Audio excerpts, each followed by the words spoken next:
Wake up the whole world. Now is the high time to awake out of sleep. Today I'm going to show you the seed of the new world order and also the mark of the beast that they already have. All they have to do is enforcing their law. The whole thing is tied with religion. That's why Revelation chapter 13 verse 17, the Bible says no one can buy or sell. Notice. It's a great honor for me. Thank you so much. Friends, I'm going to give you a little history and then I will tell you the power behind the scene, the new world order. Constantine was the one who united the church and stayed together. Notice, during dark ages, pagan Rome, when he marched them to Tiber River, they said they was baptized. So when they came to the church, they was idol statue worshippers. So when they brought their statues in Roman Catholic Church, they start naming them Christian name, Jupiter and all this thing. They call them Peter and Rosary and all this paganism that they brought to Roman Catholic Church. And some of the Christians they don't like, so they protest against. That's why they call them Protestants or Protestant. So they set up their Jesuit order during 1500. The reason they said their Jesuit order is to destroy the Christians that they protest against their paganism. They also infiltrate the state to control the whole world. The Jesuits, they created Masons, and now they got Skull and Bones, Illuminati, all them secret societies, friends.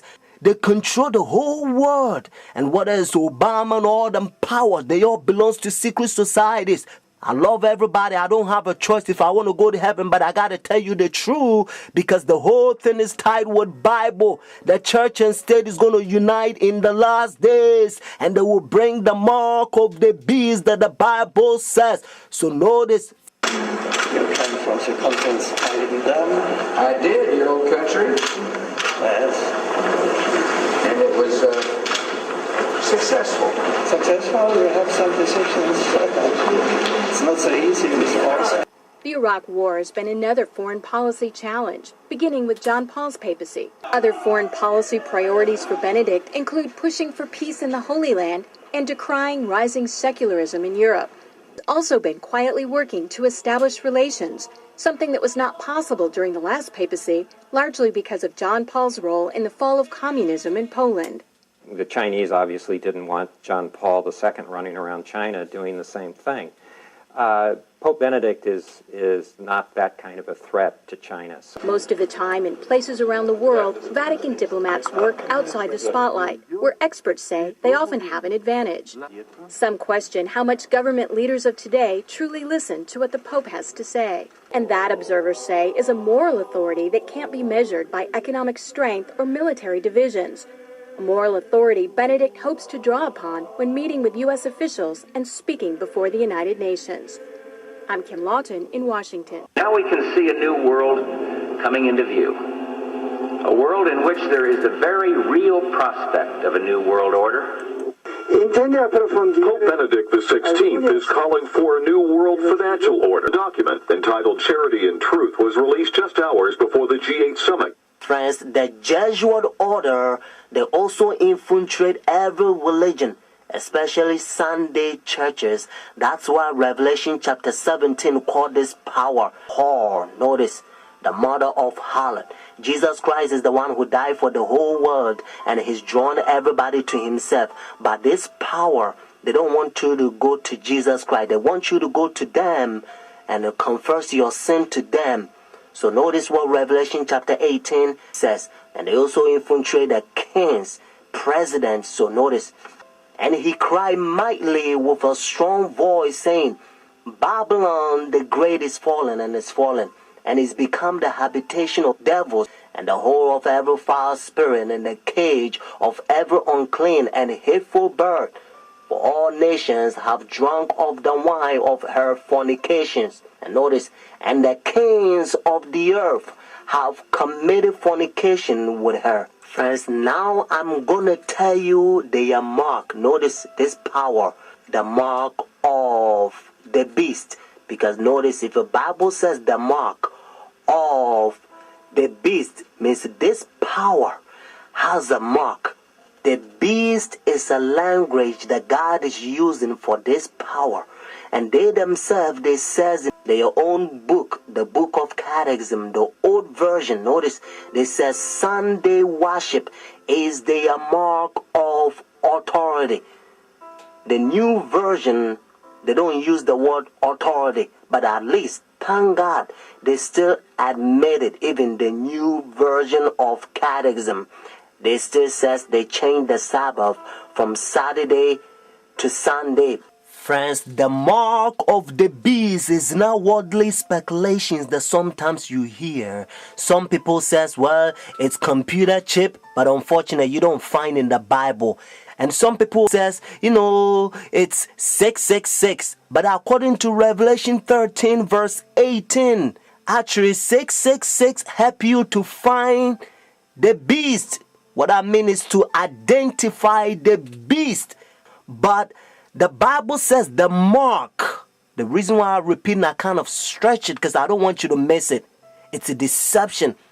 Notice the mark of the beast. It's clear. It means the power, the beast has a mark. Constant to change the Sabbath from Saturday to Sunday. But unfortunately, Sunday churches, they adopt sun worship day for so many years. They don't want to get rid of it. But actually, it's a pagan sun worship day, Sunday worship. Look, even the spellings, you'll find out. Matter of fact, if you look at your calendar, Sunday is always begin as the first day of the week.